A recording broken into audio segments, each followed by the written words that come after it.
राहुल एक समझदार लड़का था, लेकिन वह पढ़ाई के मामले में हमेशा मेहनत करने से बचता था। एक बार जब उसका पसंदीदा कप टूट गया तो माँ ने उसे बाजार से खुद जाकर एक अच्छा कप लाने को कहा। पहली बार राहुल को इस तरह का कोई काम मिला था। वह मन ही मन खुश हो रहा था कि चलो इसी बहाने उसे बाहर जाने को मिलेगा और उतनी ही देर पढ़ने के लिए नहीं कहेंगे। वह पास के बाजार में पहुंच गया और इधर उधर कप खोजने लगा। वह जो भी कप उठाता उसे कोई ना कोई कमी होती, कोई कमजोर होता तो किसी की डिजाइन अच्छी नहीं होती। काफी देर खोजने पर भी उसे कोई अच्छा कप नहीं दिखाई दिया और वो मायूस लौटने लगा।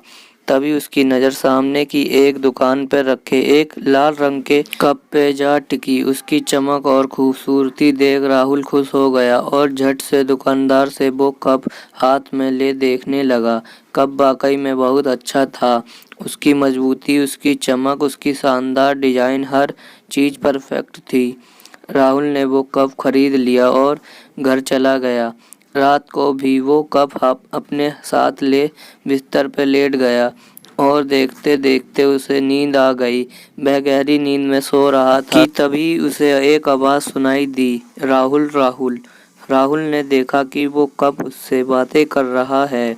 कप, मैं जानता हूँ कि मैं तुम्हें बहुत पसंद हूँ, पर क्या तुम जानते हो कि मैं पहले ऐसा नहीं था? राहुल, नहीं, मुझे नहीं पता। तुम ही बताओ कि पहले तुम कैसे थे?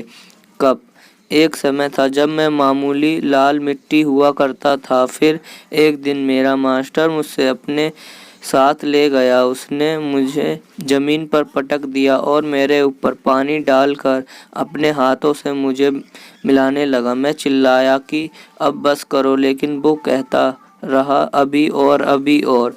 मैंने बहुत कष्ट सहे। जब वो रुका तो मुझे लगा कि बस अब जो होना था हो गया। अब मैं पहले से काफ़ी अच्छी स्थिति में हूँ। लेकिन ये क्या? उसने मुझे उठाकर एक घूमते हुए चक्र में फेंक दिया।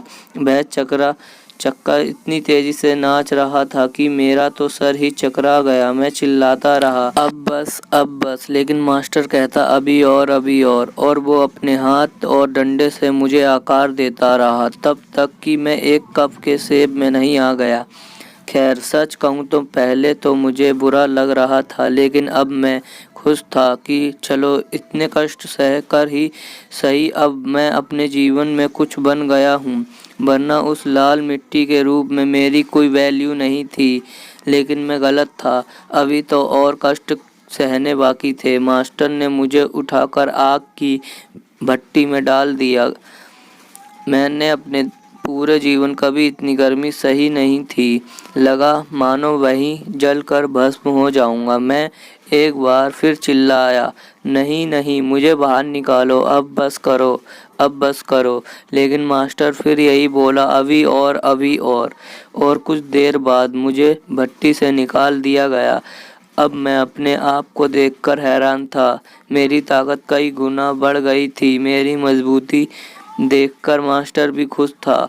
उन्होंने मुझे फौरन रंगने के लिए भेज दिया और मैं अपने इस शानदार रूप में आ गया। सचमुच उस दिन मुझे खुद पर इतना गर्व हो रहा था जितना पहले कभी नहीं हुआ।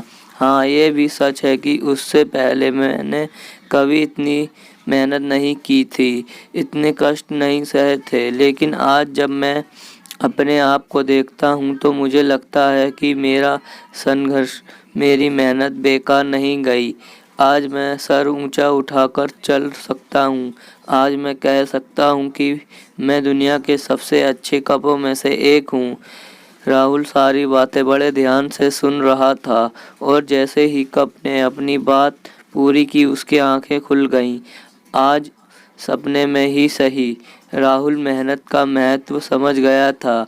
उसने मन ही मन निश्चय किया कि अब वो कभी मेहनत से जी नहीं चुराएगा और अपने टीचर पेरेंट्स के कहे अनुसार मन लगाकर पढ़ेगा और कड़ी मेहनत करेगा।